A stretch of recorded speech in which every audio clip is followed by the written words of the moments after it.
নমস্কার বন্ধুরা, সবাই কেমন আছেন? আশা করি যে যেখানে আছেন সুস্থ আছেন এবং ভালো আছেন।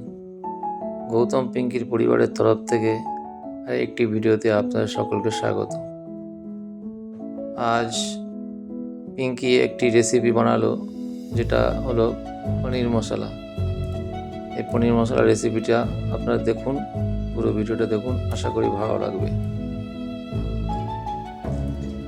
পনির মশলা বানানোর জন্য প্রথমে পনিরগুলো ছোটো ছোটো করে কেটে নিয়েছে। কেটে নেওয়ার পরে একটি কড়াইতে তেল দিয়ে দিয়েছে। তেলটা গরম হলে পনিরগুলো একে একে তেলের মধ্যে ছেড়ে দেওয়া হবে এবং পনিরগুলোকে ভেজে নেওয়া হবে। পনিরগুলো ভাজতে ভাজতে ওর মধ্যে একটুখানি হলুদ গুঁড়ো, একটু লঙ্কার গুঁড়ো আর একটু নুন দিয়ে এটাকে আবারও ভালো করে ভাজা হবে। এটা ততক্ষণ ভাজা হবে যতক্ষণ এটা লাল লাল মতন হয়ে যায়। এটা ভাজা হয়ে গেলে এটাকে একটি পাত্রে তুলে রাখা হবে।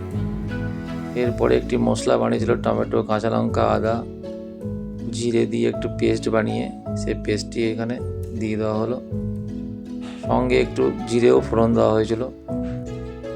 দিয়ে মশলাটাকে ভালো করে কষানো হবে। ততক্ষণ কষানো হবে যতক্ষণ না এখান থেকে তেল ছেড়ে যায়।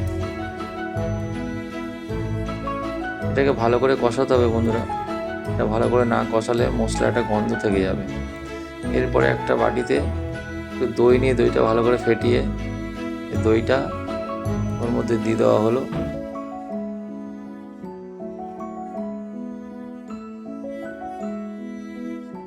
দইটা দিয়ে আবারও ভালো করে কষানো হবে।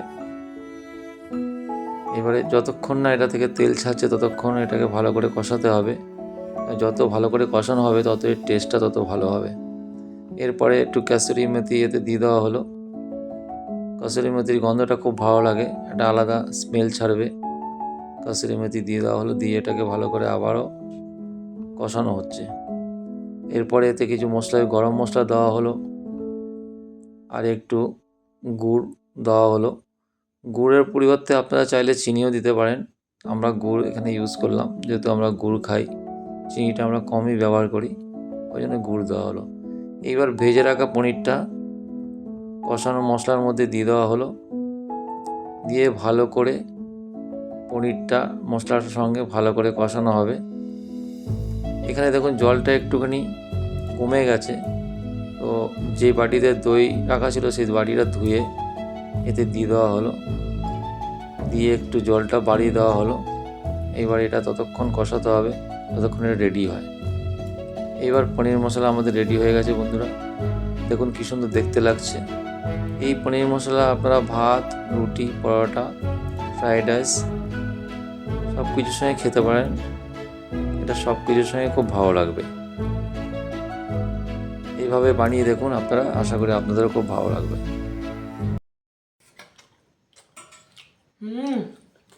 দারুণ নরম লাগে, একদম বাটার পানির মতো লাগছে। হেভি হয়েছে, হেভি দারুণ সত্যি। হেভি হয়েছে, খুব ভালো লাগছে, দারুণ টেস্ট হয়েছে, হেভি লাগছে বাবু বাবু।